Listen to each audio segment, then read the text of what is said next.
এবং সত্য কথা বলি, আপনার অধিকাংশ স্বপ্ন ধ্বংস হয়েছে আপনার অযোগ্যতার কারণে নয়, বরং আপনার বেশি কথা বলার অভ্যাসের কারণে। একটু পেছনে ফিরে তাকান, কখনো কি এমন হয়েছে আপনি খুব উৎসাহ নিয়ে কাউকে বললেন, দোস্ত আমি একটা ইউটিউব চ্যানেল খুলছি, বা আমি এবার বিসিএস ক্যাডার হবই। বলার সময় আপনার খুব ভালো লাগলো, মনে হলো আপনি বিশ্ব জয় করে ফেলেছেন।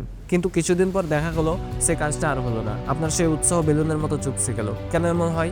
আমরা বলি নজর লেগেছে। হ্যাঁ, নজর লাগা সত্য, কিন্তু এর পেছনে একটা বড় সাইকোলজি বা বিজ্ঞান আছে। যখন আপনি আপনার প্ল্যান কাউকে বলে দেন, তখন আপনি নিজের পায়ে নিজেই কুড়াল মারেন। আজকের ভিডিওতে আমি আপনাকে শেখাবো কিভাবে চুপ থেকে বিশ্ব জয় করতে হয়। আমি আপনাকে মানব মস্তিষ্কের এমন কিছু গোপন রহস্য বা হ্যাক বলবো, যা জানার পর আপনি নিজের ছায়াকেও আর বিশ্বাস করতে চাইবেন না। আগামী কয়েকটি মিনিট আপনার জীবনের সবচেয়ে গুরুত্বপূর্ণ কয়েকটি মিনিট হতে যাচ্ছে। হেডফোন লাগান, দুনিয়া থেকে বিচ্ছিন্ন হন। প্রথমে বিজ্ঞানটা বুঝুন। আমরা যখন কাউকে আমাদের স্বপ্নের কথা বলি, তখন আমাদের মস্তিষ্কে ডোপামিন নামক এক হরমোন রিলিজ হয়। এটা হলো সুখের হরমোন। আপনি যখন বন্ধুকে বলেন আমি একটা বিজনেস শুরু করছি, তখন আপনার বন্ধু বলে বাহ দারুণ তো। এই প্রশংসা শুনে আপনার ব্রেন মনে করে কাজটা বুঝি হয়েই গেছে। ব্রেন আপনাকে সেই সুখের অনুভূতিটা আগেই দিয়ে দেয়, যেটা কাজ শেষ হওয়ার পর পাওয়ার কথা ছিল। একে বলা হয় প্যারামিটার স্যাটিসফ্যাকশন বা অকাল সন্তুষ্টি। যেহেতু আপনি সুখ পেয়ে গেছেন, তাই আপনার ব্রেন আর কষ্ট করতে চায় না। আপনার কাজের ক্ষুধা মরে যায়, আপনার জেদ কমে যায়। তাই মনে রাখবেন, স্বপ্ন দেখা ভালো, কিন্তু স্বপ্নের কথা বলে বেড়ানো আত্মহত্যার সমান। আজ থেকে আপনার লক্ষ্য হবে কাজ না হওয়া পর্যন্ত মুখে তালা। আপনার ব্রেনকে ক্ষুধার্ত রাখুন, তাকে সুখ দেবেন না যতক্ষণ না সে কাজটা শেষ করছে। চীনা জেনারেল সানজু তার বিখ্যাত বই দ্য আর্ট অফ ওয়ারে বলেছেন, worlds welfare is based on deception, অর্থাৎ সমস্ত যুদ্ধই দাঁড়িয়ে আছে ধোঁকা আর গোপনীয়তার উপর। জীবনটা একটা যুদ্ধক্ষেত্র। আপনি আপনার পরবর্তী চাল কী দেবেন, এটা যদি শত্রু আগেই জেনে যায়, তবে সে আপনাকে সহজে হারিয়ে দেবে। আর মনে রাখবেন, আপনার আশেপাশের সবাই আপনার বন্ধু নয়। সময়ের সাথে সাথে প্রিয় বন্ধুরাও প্রতিযোগী হয়ে যায়। দাবা খেলায় আপনি কি প্রতিপক্ষকে বলে দেন যে আপনি মন্ত্রী দিয়ে তার রাজাকে চেক দেবেন? দেন না, কারণ দিলে সে বাঁচার উপায় বের করে ফেলবে। বাস্তব জীবনেও তাই। আপনি বিদেশের জন্য ট্রাই করছেন, কাউকে বলবেন না। ভিসা হাতে পাওয়ার পর বলুন। আপনি চাকরির প্রস্তুতি নিচ্ছেন, কাউকে বলবেন না। নিয়োগপত্র পাওয়ার পর বলুন।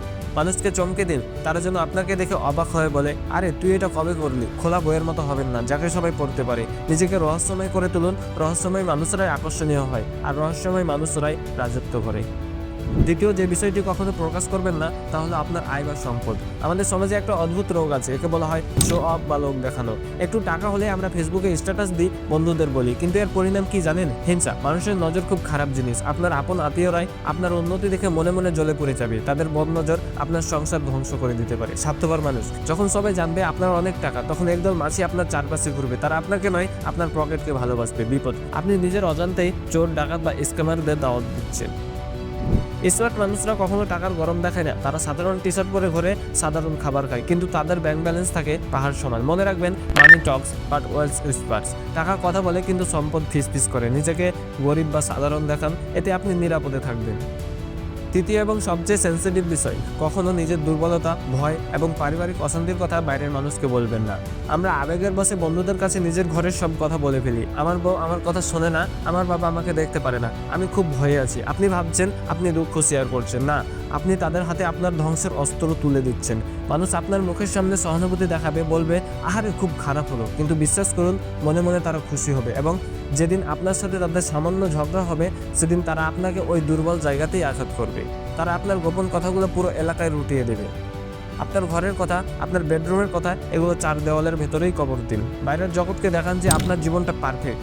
আপনার কান্না শুধু আপনার জায়নামাজ দেখবে, আপনার আয়না দেখবে, আর কেউ না। নিজেকে ইস্পাতের মতো শক্ত আবরণ দিয়ে ঢেকে রাখুন। ভিডিও শেষ করার আগে একটা চ্যালেঞ্জ দিচ্ছি, একে বলা হয় ঘোস্ট মোড।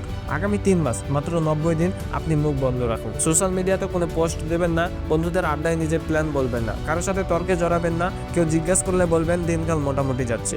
নিজেকে একটা আন্ডারগ্রাউন্ড টানেলে নিয়ে যান, শুধু কাজ, কাজ আর কাজ। বাঘ যেমন শিকার করার আগে নিচু হয়ে গুড়ি মেরে থাকে, আপনিও তেমন হয়ে যান। তারপর 3 মাস পর আপনার রেজাল্ট দিয়ে পুরো পৃথিবী কাঁপিয়ে দিন। মনে রাখবেন, ফাঁকা কলসি বাজে বেশি, ভরা কলসি শব্দ করে না।